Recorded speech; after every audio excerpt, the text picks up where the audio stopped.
오늘 우리에게 주시는 하나님의 말씀은 잠언 3장 9절로 10절 말씀입니다.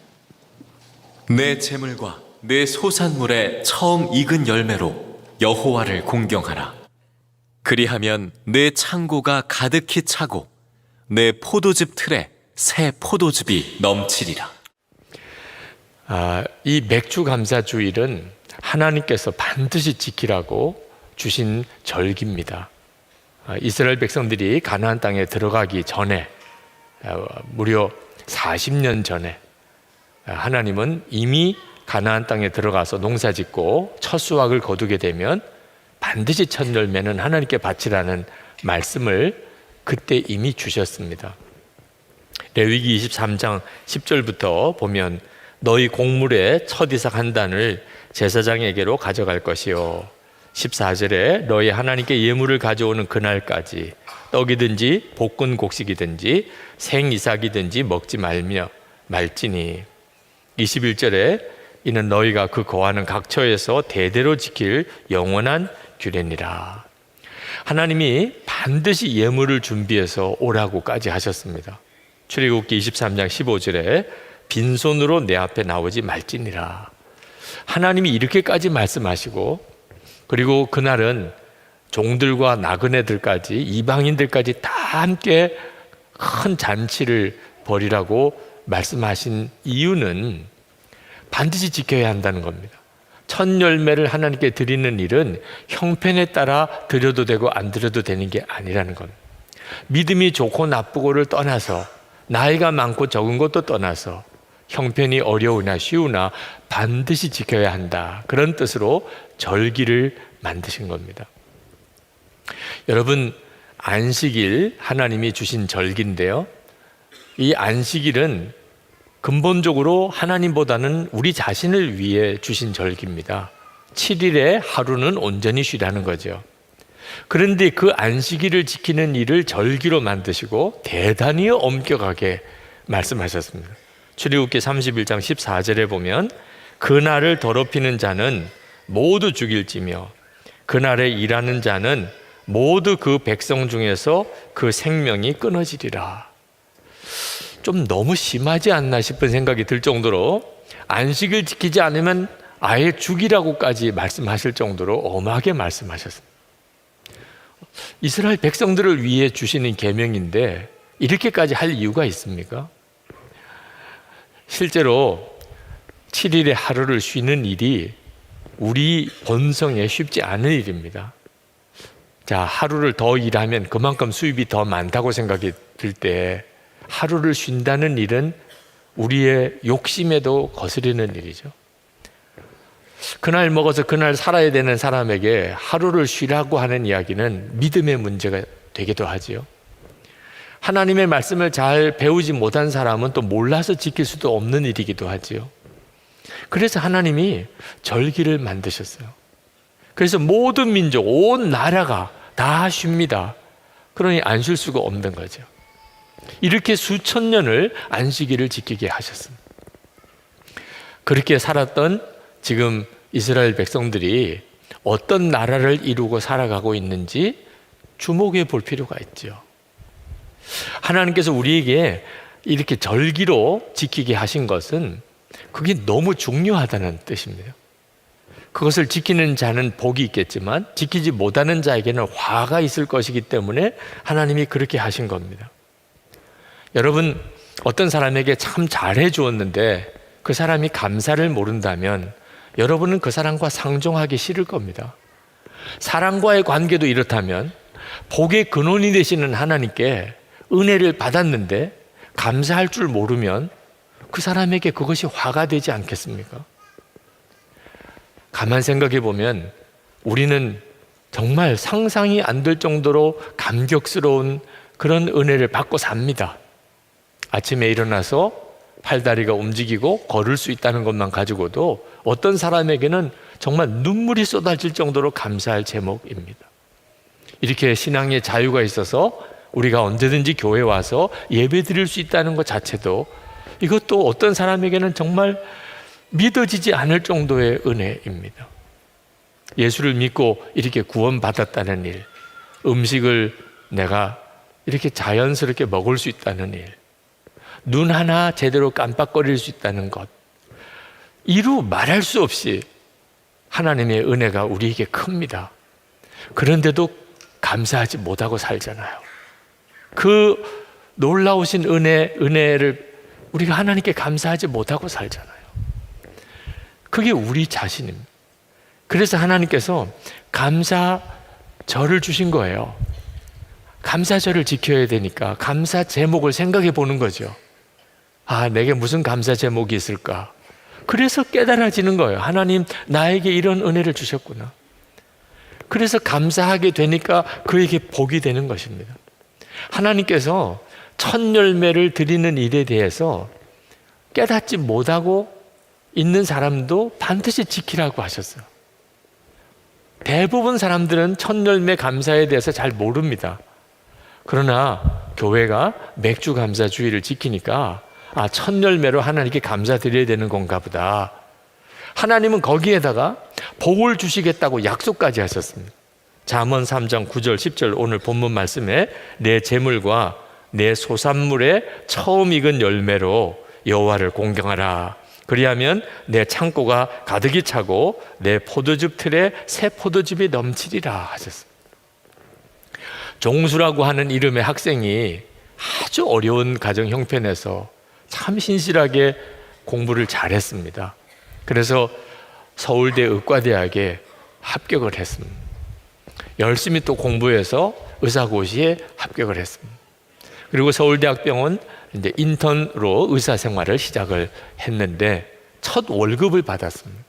그 첫 월급을 받고 기도 많이 해주신 어머니 꼭 고기 사다가 대접해드리고 어머니 속옷이라도 좀 사서 선물해드리고 싶었습니다. 그 첫 월급을 받고 얼마나 하고 싶은 일이 많았겠습니까? 어머니에게 달려갔습니다. 어머니, 제가 의사로서 받은 첫 월급입니다. 어머니, 오늘 저녁에는 나가셔서 불고기라도 드시고 그리고 백화점에 가서 옷이라도 하나 사지요. 그랬더니 어머님이 이렇게 말씀하시는 겁니다. 종수야, 기왕 믿을 바에야 잘 믿자. 지금까지 하나님의 은혜로 살았는데 앞으로도 하나님의 은혜로 살게 될 거 아니야. 타협하지 말자. 정말 깨끗하게 살자. 내가 처음 받은 첫 월급이지 첫 열매구나. 이건 우리 것이 아니야. 하나님의 것이라고 그랬어. 그래서 주일에 그 첫 월급을 첫 열매 헌금으로 하나님께 드렸어요. 보름이 지나서 학장님이 연락이 왔습니다. 이번 의사 국가고시에 자네가 수석을 했어요. 그래서 상금이 나왔네. 그래서 그 상금을 받아보니까 자기 첫 월급의 배가 되는 것이었어요. 야, 첫 열매를 드리니 하나님이 이렇게 복을 주시는구나. 이번에는 정말 어머니 고기도 사드리고 옷도 사드려야지. 그리고 달려가서 어머니, 제가 이번에 의사고시에 수석했대요. 그래서 상금이 나왔어요. 그랬더니 그걸 받아든 어머니가 하시는 이야기가, 종수야, 너 지금까지 상금 받아본 적 있니? 없어요. 그러면 이게 첫 열매구나. 너의 상금의 첫 열매구나. 이건 하나님의 것이야. 우리 것이 아니야. 너도 시험 들 가능성이 있고 나도 시험 들 가능성이 있으니 아예 내일 새벽 기도회 때 아예 헌금하자. 그렇게 해서 헌금을 했다는 거죠. 여러분, 이 종수라는 의사가 누군지 아시죠? 미국의 유명한 암 전문 의사인 원종수 박사 이야기입니다. 제가 어릴 때 정말 그렇게 믿으시는 어른들이 많으셨어요. 맥주 감사 주일이라는 게 도대체 뭔지는 잘 모르지만 첫 열매는 그냥 하나님 것이래. 그냥 그렇게 믿고 지키신 분이에요. 제가 태어나자마자 저희 아버님이 하나님께 바쳐버렸다니까. 첫 열매는 하나님 거라고. 저하고 아무 의논도 없이 저를 하나님께 바치고 그냥 목사라는 겁니다. 그래서 이렇게 서 있는 거예요. 그렇게들 사시면서 하나님이 이 나라 한국 교회 성도들을 세워 복을 주셨어요. 하나님이 말씀하셨으니 그건 당연히 지켜야지. 이런 마음, 이런 믿음이 너무너무 귀합니다. 저는 이렇게 감사주일 설교가 늘 힘들어요. 왜냐하면 항상 제게는 부담이 돼요. 감사주일 설교는 성도들이 감사한 것 많이 내게 하는 설교여야 돼요. 그런 설교를 해야 능력 있는 설교예요. 성도들이 감사헌금 하려고 작정했던 것에 동그라미 하나는 더 붙이도록 이렇게 만드는 역사가 일어나야 합니다. 사실 한국교회는 이 감사주일 헌금으로 교회 재정을 충당해 왔습니다. 참 어려웠던 시절을 보냈거든요. 상반기에 목사님들 사례비도 제대로 못 드리고 교회 수리도 제대로 못하고 그러다가 맥주 감사주일 지키고 그 헌금으로 그걸 충당했습니다. 하반기에 또 여러 가지 교회 일들, 어려운 일들 못 감당하고 본부에 보내는 부담금도 못 내고 있다가 추수감사헌금하고 그걸 다 메꿨습니다. 그렇게 살았거든요. 그래서 감사주일 설교를 하려면 항상 교인들이 이 설교를 듣고 은혜 받고 헌금을 많이 해야 될 텐데 그런 마음을 늘 갖게 되는데 항상 결과는 실망이에요. 그렇게 열심히 준비해서 설교했는데 헌금은 똑같아요. 오늘은 죽을 써서 거의 헌금이 없겠구나. 그래도 똑같아요. 그때 깨달았어요. 사실 미련하게 하나님 저를 목사로 세우고 설교자로 세웠으면 설교에 능을 주셔서 제가 설교하면 성도들이 감동이 되어서 안 하던 헌금도 하고 감사 헌금도 할 수 있게끔 해 주셔야 되지 않습니까? 하나님 제게 주신 답은 설교의 탁월함으로 하나님이 하시지 않는다는, 이미 우리가 복을 받을 수 있는 모든 비밀은 성경책에 다 나와 있어요. 성경에 기록된 말씀이니까 당연히 해야지, 하나님의 말씀이면 당연히 지켜야지, 이런 분들은 설교에 은혜 받고 못 받고 상관없이 해요. 설교에 은혜를 받고 좀 은혜가 되면 하고 안 하면 안 하지, 이런 정도의 마음을 가진 분들은 세상 없는 설교를 들어도 또 못해요. 설교자에게 달려있는 게 아니더라고요. 하나님의 말씀 하나면 충분해요. 여러분, 하나님이 말씀하셨으니까 그대로 해야지. 이런 믿음이 참 귀한 믿음입니다. 그리고 그 믿음이 하나님께서 복을 주시는 거예요. 우리는 다 깨닫고 그리고 순종 못합니다. 깨달았을 때는 대부분 너무 늦었을 때예요. 하나님의 말씀이니까 순종해야지, 이거 안 되는 사람은 하나님이 복을 주실 수 있도록 살 수 없어요. 어린아이들 뭘 깨닫고 하겠어요? 그렇죠?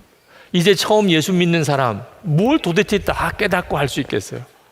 형편이 너무 어려워진 사람, 그 사람이 뭘 무슨 마음으로 할 수 있겠어요?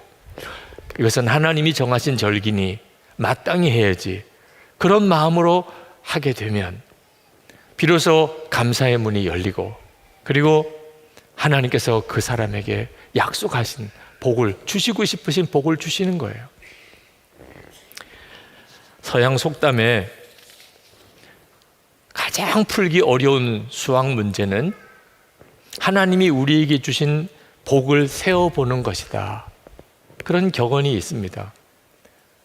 이건 하나님이 우리에게 주신 복이 얼마나 많은가를 말씀하는 것이에요. 사실 셀 수가 없어요. 셀 수가. 또 하나는 우리가 하나님으로부터 말할 수 없는 복을 받고도 얼마나 그걸 모르느냐 하는 의미이기도 합니다. 우리 형제교회인 일본 소대선 목사님, 그 목사님께서 예수 동행 일기를 쓰시는데 매일 50가지 감사 기도 제목을 쓰세요.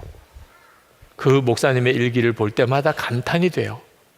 하나하나를 읽어보면 정말 감사할 제목이에요. 너무너무 귀하더라고요. 그 목사님이 이런 말씀을 하셨습니다. 날마다 50가지의 감사 제목을 일기에 기록하는 것은 저 자신이 영적으로 무너지지 않고 살기 위해서 몸부림치는 것입니다.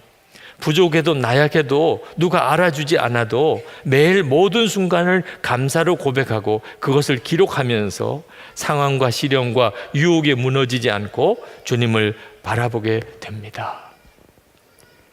여러분, 어떤 사람이 숨이 멎으면 주위 사람들이 인공호흡에서 그 사람이 다시 숨을 쉬도록 얼마나 애를 씁니까? 그 사람의 호흡이 다시 일어나기를 얼마나 간절히 바라면서 인공호흡을 하게 됩니까? 감사주일 설교를 준비하면서 하나님의 심정이 제게 느껴졌어요. 우리에게 인공호흡하는 심정이신 거예요. 감사가 터져 나오도록. 그러면 우리가 사니까. 우리의 형편과 처지와 상관없이 하나님께 감사가 터져 나오면 우리는 사는 거예요. 감사가 없으니까 죽어가는 거예요. 감사가 없다는 말은 믿음이 없다는 것과 똑같은 의미입니다. 이스라엘 백성들이 하나님의 택한 백성인데도 바벨론에 완전히 멸망하고 다 포로로 잡혀갔습니다. 이스라엘 백성들은 기가 막혔어요. 아니, 도대체 하나님은 우리를 택하시고 왜 이렇게 하시나? 그들이 다시 예루살렘으로 돌아와서 느헤미야 총독을 중심으로 예루살렘 성벽을 재건했습니다. 그리고 수문학 광장에 모여서 학사 에스라가 여호와의 율법을 읽어주는 것을 다 일어서서 들었습니다. 근데 그 학사 에스라가 읽어주는 율법을 듣다가 이스라엘 백성들이 통곡을 하고 울었어요. 자기들이 왜 멸망했는지, 하나님의 택한 백성인데 왜 우리가 그렇게 비참해졌는지를 깨달은 거예요. 하나님의 말씀대로 살지 않은 겁니다. 하나님이 그렇게 분명히 이렇게 해야 복을 받는다, 이렇게 하면 너희들이 저주를 받을 것이라고 하셨음에도 불구하고 하나님의 말씀대로 살지 않은 거예요. 그걸 깨닫고 그들이 얼마나 울었는지, 얼마나 회개했는지, 그리고 그들이 결단합니다. 하나님 앞에. 하나님, 이제는 우리가 하나님의 말씀대로 살겠습니다. 그렇게 결단하는 시간을 가지는데 그 결단 중에 하나가 첫 열매를 하나님께 바치겠다는 내용이 나옵니다. 느헤미야 10장 35절부터입니다. 해마다 우리 토지 소산의 만물과 각종 과목의 첫 열매를 여호와의 전에 드리기로 하였고, 또 우리의 맏아들들과 가축의 처음 난 것과 소와 양의 처음 난 것을 율법에 기록된 대로 우리 하나님의 전으로 가져다가 우리 하나님의 전에서 섬기는 제사장들에게 주고, 또 처음 익은 밀의 가루와 거제물과 각종 과목의 열매와 새 포도주와 기름을 제사장들에게로 가져다가 우리 하나님의 전에 여러 방에 두고, 그러면서 마지막 부분에 이렇게 말합니다. 39절에 우리가 우리 하나님의 전을 버려두지 아니하리라. 여러분, 첫 열매를 하나님께 드리는 일이 왜 중요한가를 깨달은 거예요. 그들은 언제부턴지 잊어버렸어요. 11조도 잊어버렸고 첫 열매 헌금도 잊어버렸습니다. 결국은 성전에서 하나님의 말씀을 전하고 가르치고 해야 될 레위인들은 먹고 살 길이 없어졌어요. 그들이 다 뿔뿔이 흩어져서 먹고 살기 위해서 다 떠났습니다. 성전에서 이제 하나님의 말씀을 전해주고 가르칠 사람이 없어졌어요. 이스라엘 백성들은 하나님의 말씀을 알 수가 없었어요. 결국은 나라가 망했습니다. 그제서야 깨달았어요. 하나님의 말씀대로 사는, 특히 감사 생활, 첫 열매 감사는 우리가 살고 죽는 문제와도 관련이 있는 거죠. 그래서 하나님이 그렇게 하시는 겁니다. 해마다 우리 감사 주일에는 감사 증인을 여러분에게 소개하는데, 올해는 책으로 여러분에게 소개를 해드리고 싶습니다. 김철기 선교사님이 쓰신 가슴 찢는 회개라는 책입니다. 여러분도 읽어보셨던 분이 계시겠습니다만, 아마존의 고 허운석 선교사님, 내가 왕 바리새인입니다. 그 책을 쓰신 아마존 선교사님의 남편입니다. 참 훌륭하신 분이에요. 우리 한국 선교사님 중에 이처럼 참 귀한 분도 쉽지 않을 거예요. 그 오지 아마존에서 그 아마존에 있는 원주민들을 그렇게 사랑하고, 그리고 거기에 엄청난 선교 사역을 이루었습니다. 언더우드 선교 대상까지 받은 분입니다. 그랬던 그 선교사님이 도대체 가슴 찢는 회개를 할 게 뭐가 있겠냐면, 아내인 고 허운석 선교사님 죽음을 이렇게 경험하면서 나 자신이 그동안 주의 종이 아니었다. 내 종교적인 열심으로 그저 일 중독에 빠져서 그렇게 일했던 거지 나는 진짜 주의 종이 아니었다는 그 통렬한 회개를 이 책에서 담아내고 있습니다. 여러분들에게 꼭 읽혀드리고 싶은 것은 이 속에도 하나님의 놀라운 감사가 있습니다. 선교사님이 이렇게 쓰셨어요. 나는 사역을 진행할 때 가장 먼저 아내가 도와주기를 바랐다.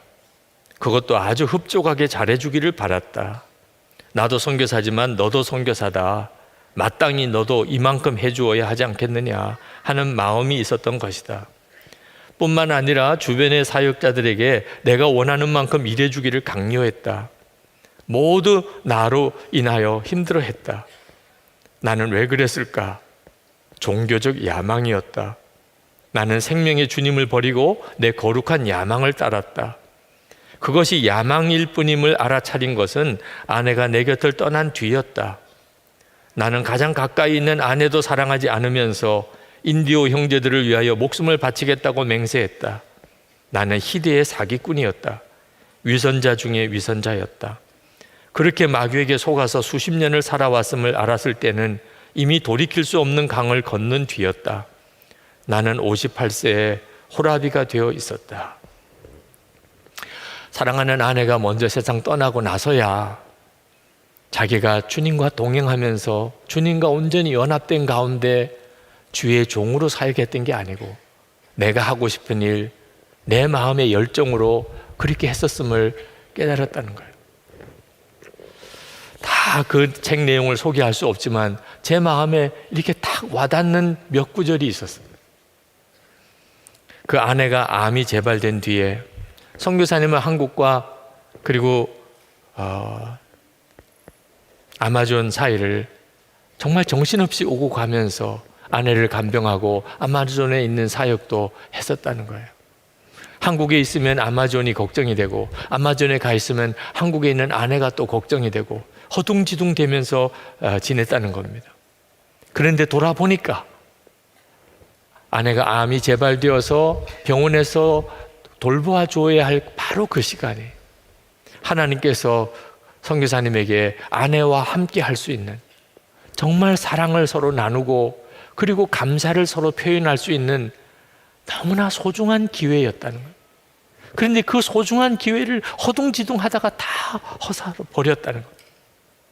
그렇게 남아있는 시간이 짧을 줄 알았다면, 그 시간이 얼마나 소중한 시간인 줄 알았다면 아내와의 시간을 더 가지고 더 사랑하며 더 감사하며 시간을 보냈을 것이라 그런 아쉬움이 든다고 했습니다. 아내가 임종하던 날 이야기를 했습니다. 아내가 가쁜 숨을 몰아쉬며 이제 정말 마지막이라고 생각했던지 그 고통 중에 남편 선교사님을 향해 큰 웃음을 지어 보이고 그리고 혼수 상태에 빠졌습니다. 보호자 보조 침대에 누워 있다가 기계 장치에서 숨이 멈추었다는 경고음이 울리는 것을 듣고 벌떡 일어났어요. 그리고는 여보 하고 소리를 쳤습니다. 근데 그 순간에 선교사님의 머리를 때리는 생각이 있었습니다.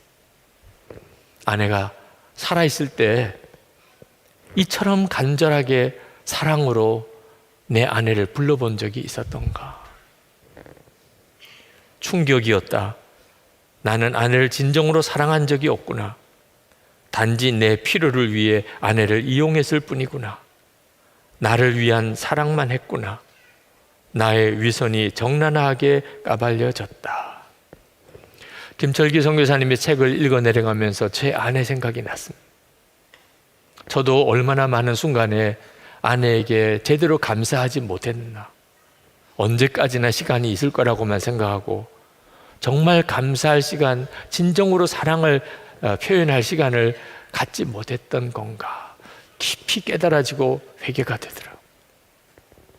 저도 제 아내를 그동안 여러 번 불러보기는 했는데 막상 임종했을 때 그때 그렇게 간절히 부르던 그 사랑으로, 그 간절함으로 내 아내를 한번 불러본 적이 있었나.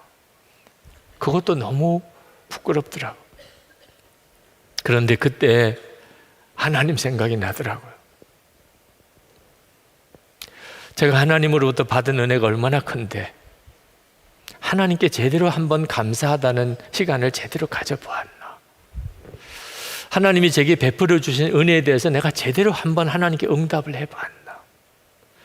그동안 주여 목이 터져라고 그렇게 부르며 기도했던 적이 있었지만 다 해결해 주세요.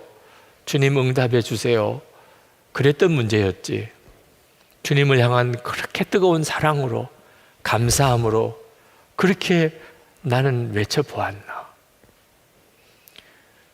그래서 하나님이 감사주의를 주신 거구나. 내 마음이 이렇게 감사가 무디고 그리고 메말라 있으니, 그러니 제가 무슨 목사로서의 사명을 감당을 제대로 하겠습니다. 다시 제게 감사를 일깨우려고. 그래서 감사절 설교 준비에 이렇게 몸부림치게 하셨구나. 다시 하나님에 대한 감사를 일깨우려고. 지난 월드컵 독일 국가대표팀과 축구 경기에서 우리가 2대0으로 이겼잖아요. 아침에 뉴스를 보니까 정말 이런 일이 있을 수 있나 싶은 뉴스를 보았습니다. 너무 기쁘더라고요. 그 뉴스에 나오는 우리 국민들의 열광적인 환호성은요, 그건 정말 대단한 일이었고 마땅히 그럴 만하지요. 그런데 그 뉴스를 보는데 눈물이 막 터져 나왔어요. 왜 그렇게 눈물이 터져 나오는지 모르겠어요. 우리나라가 이겨서 이렇게 좋아서 그러는 건가? 아니었어요. 이 세상에 내가 속한 나라가 축구 시합에서 이렇게 이겼다는 거 하나가 이렇게 감격스럽다면, 영원한 내 하나님의 나라를 위해서 내가 이렇게 기뻐하고 환호성을 지르고 그렇게 즐거워해 본 적이 있는가? 이 땅에 우리 하나님의 나라 백성들이 하나님의 나라의 그 영광을 바라보면서 이렇게 즐거워하는가? 그게 너무 애통하더라. 기도가 되더라고요. 하나님, 우리에게 하나님의 나라의 영광을 보여주소서. 우리가 그로 인해서 기뻐하고 즐거워할 수 있게 해주소서. 우리는 이처럼 하나님 앞에 제대로 감사하지 못하고 살기 때문에 근본적으로 우리의 삶은 위기예요. 그래서 하나님이 감사주의를 주신 거예요. 그렇게 감사하지 못하는 우리임에도 불구하고 하나님은 여전히 우리를 사랑하세요. 여러분이 오늘 받는 성찬이 바로 그 증거입니다. 우리를 위해서 살과 피를 주시면서 주님은 우리와 한 몸이 되어 주셨어요. 어떻게 우리와 한 몸이 되실 수 있죠? 그런데 주님은 그렇게 하셨어요. 그리고 그것을 우리에게 깨우쳐 주시고 싶어 하세요. 우리는 이미 주님과 한 몸이 된 존재예요. 그것을 믿으라는 거예요. 여러분, 오늘 성찬을 받을 때 하나님이 주신 은혜니까 믿음으로 받아들이세요. 주님은 이미 여러분 안에 계시고 여러분과 한 몸이 되셨어요. 절대로 포기할 수가 없어요. 여러분을 버릴 수가 없는 존재예요, 주님은. 그러나 여러분, 오늘 그 은혜를 누리되 여러분의 마음에서부터 그 주님을 향한 뜨거운 사랑이, 감사가 터져 나오기를 축복합니다. 그러면 우리는 오늘 삽니다. 우리도 살고 나라도 살아요. 성도들이 살면 나라가 삽니다. 여러분 심령에 하나님을 향한 뜨거운 감사가 터져 나오기를 축원합니다. 이제 우리 통성으로 기도하고 성찬을 받겠습니다. 우리 다 같이 통성으로 기도하겠습니다.